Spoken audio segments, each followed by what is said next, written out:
Alguien debe recopilar una breve semblanza de las personas muertas y desaparecidas en México. Es de escándalo. Ojalá, pero México es un país donde desaparecer incluso era fácil. Cuando yo era muy joven y tuve a mis hijas, alguien del sector paranoico, más que nada, porque no era ni siquiera, estaba metido en la revolución ni en cosas por el estilo, pero un paranoico. Me dijo, regístralas en 3 lugares. Te vas a 3 municipios y haces el registro civil de los 3 municipios, con nombres distintos. ¿Para qué? Para tener 3 actas de nacimiento. ¿Y para qué? Hombre, porque así cuando las persiga el gobierno se cambian de identidad legalmente. Y yo, vale, son pequeñitas, parecen buenas personas. ¿Me explicas por qué les va a perseguir el gobierno como para que necesiten una operación así digna de espías rusos en el Guapaconeta, Ohio, en 1954? Pero México es así. En México la identidad, la personalidad no es un asunto que realmente controle debidamente el gobierno, pese a que el registro civil lo abrió Benito Juárez hace casi 200 años, ¿no? Algo menos.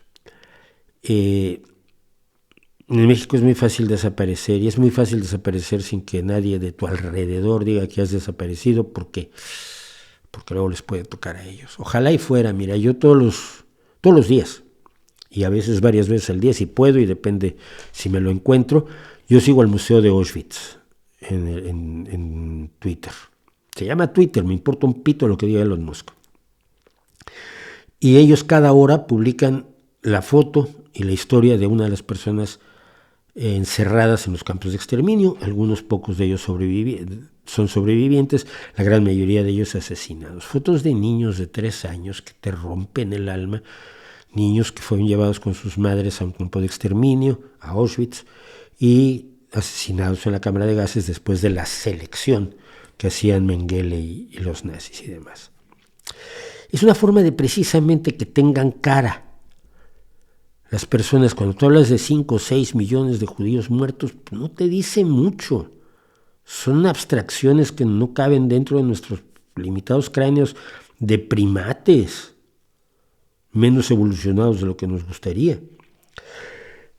Pero cuando ves una cara y otra cara y otra cara, y ese se parece a, y ese es como yo, y ay, mira, qué chistoso, era aprendiz de talabartero, ya no hay talabarteros, gente que trabajaba el cuero.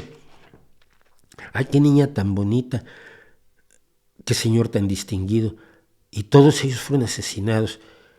La enormidad te empieza a tocar un poco, aunque no llegues a meterte los 6 millones de víctimas, o los 20 millones de víctimas de la guerra. He comentado que esto se haga en Ucrania, porque en Ucrania se ha podido llegar a encontrar datos de cada una de las personas que ha sido asesinada por Putin desde 2014, y existe el registro. Entonces, he sugerido que se haga. Ojalá y en México se pudiera hacer. Si se puede, y se puede hacer con fotos, se puede hacer con todos los desaparecidos, que se haga. Ojalá y alguien lo pueda hacer. Cuesta dinero y cuesta esfuerzo, pero sí creo que vale la pena.